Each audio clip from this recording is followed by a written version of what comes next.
Hi, I'm Helen Robinson with So Kind of Wonderful, and today we're going to be talking about One Wonderful Curve. One Wonderful Curve is our book that was published by Landauer Publishing. In it we have 12 projects. All 12 projects use this same basic block. So the concept in the book was, what if we took this one basic curve and how many different ways can we use it to create different designs? So we have 12 designs in the book. In those, sometimes we use just the basic shape. Others we add piecing elements to them, like this sew and flip triangle or strip piecing. There are 12 projects. They are organized in order of easier and less complex to more complex. One of our favorite things about the book is in the very back of the book, Landauer took the quilting that we did on the quilts and drew them out into patterns so that you could see a small detail of the quilting on each of the quilts. So let's get down to making the block that is the basic unit of One Wonderful Curve. There are two different ways that we get to the basic block, and I'm going to show you both of those cutting techniques, and then I'll show you the square up. So here we start with two 7.5-inch squares. And some of the quilts in here have you cut your pieces this way. So you measure and mark a 1/2 inch in on two adjoining sides. So I have this side and this side. And then if I come in a 1/2 inch, I make a little mark. Use my rotary cutter, use my quick curve ruler, and put the curve cut out over those two marks. Take your rotary cutter and just cut in your curve cut out slot, and that gives you two different shapes. We are going to alternate the fabric so that when you sew it together, you actually get, one side has the big chunky blue, the other has the white, and then you have skinny and skinny. So that's one quick and easy way to get to this. But not every quilt needs both shapes. So let me show you what we do when we are going to just need one shape, or we need more of a certain shape in a quilt. This is an 8-inch square, and each pattern in the book will walk you through this if you need to make this shape. 8-inch square, cut it in half diagonally. Now, I'm going to cut both of these at the same time, so I'm just going to layer those. If you were doing this in your pattern, you're actually going to have a stack of maybe 4. All right, so that's 8 inches. Now I'm going to trim a 1/2 inch. Notice I lined it up on my mat. I'm going to trim a 1/2 inch off each side. And then the other corner. Here and here. So now I have this point and this point that I just created by cutting that off. So I'm going to put a little dot there.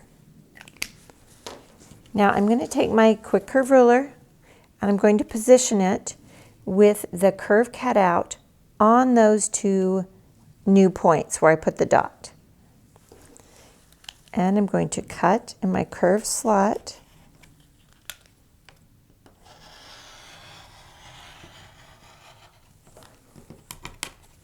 Discard this, and that gives me this shape. And notice that it has the same dimensions as the one I cut before from the square. The reason for this is we were just trying to minimize how do we get this shape again, but not have all of this waste. So here we got it down to this much waste for two pieces. Now, what if you just need the chunky side of those two shapes? So let's use this. This is a 7x12. And again, the book will walk you through this. I'm just showing you what we did. 7 inches wide.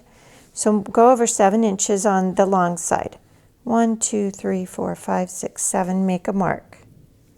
Now on the opposite long side, from the opposite corner, go 1, 2, 3, 4, 5, 6, 7, and make a mark.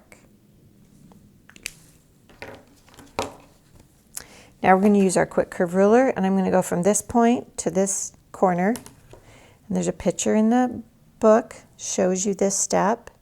Position the curve cutout over the mark you made in the opposite corner. Cut in your curve cutout. Now rotate your ruler and go from this point to this corner. Curve cutout is over those two marks.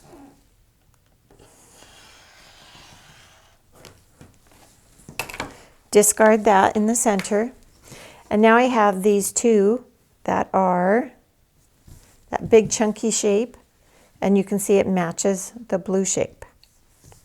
So that's really quick how we get to these same shapes with those 3 different cutting techniques.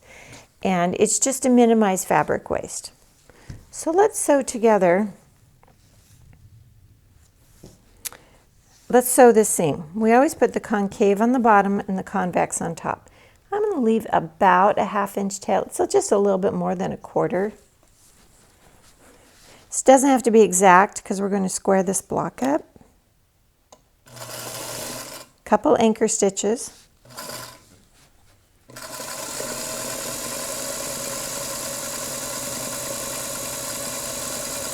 I'm just managing this bottom fabric with my finger down here, just pulling it over as it feeds.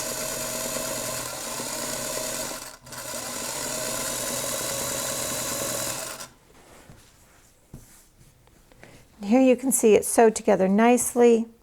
Here I have about a 1/2 inch, I have about a 1/2 inch. Let's press that. Press from the back, press either direction, whatever the pattern tells you. Traditionally, quilters like to press their seam to the dark because then we don't see it on the front, so I'll do that for this one. Press on the front.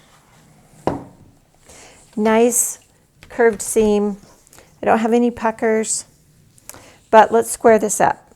We're going to square it to a 6.5 inch block. On my quick curve ruler, I'm going to make 2 little dots with my Sharpie. I'm going to put a dot at 6.5 inches on the top edge,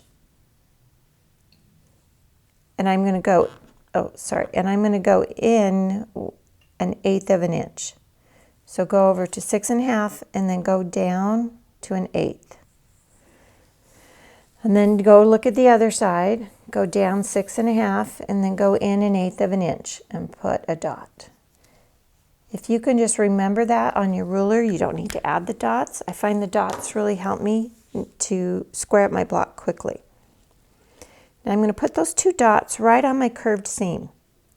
So I'm not putting it here. You can see the dot. I want to move it so it's on the curved seam. That's going to leave 1/8 of an inch from the edge of my block to my curved seam. And then down here I've got the same thing. Trim 2 sides. Rotate your fabric. Reposition. Look at your 6.5 inch lines. Put your trimmed edges on 6.5 and cut off whatever's left.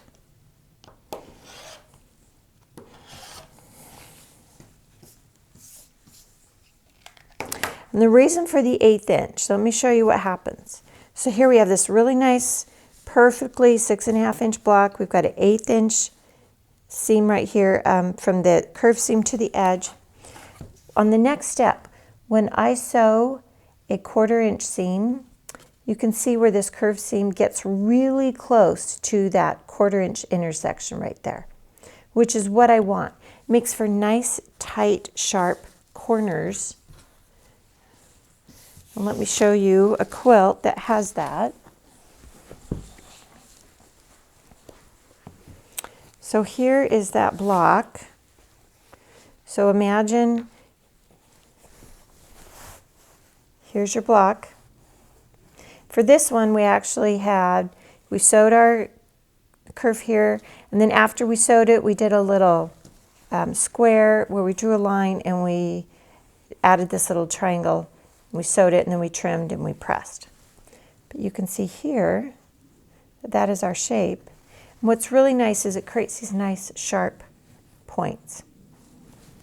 And that is the block from One Wonderful Curve.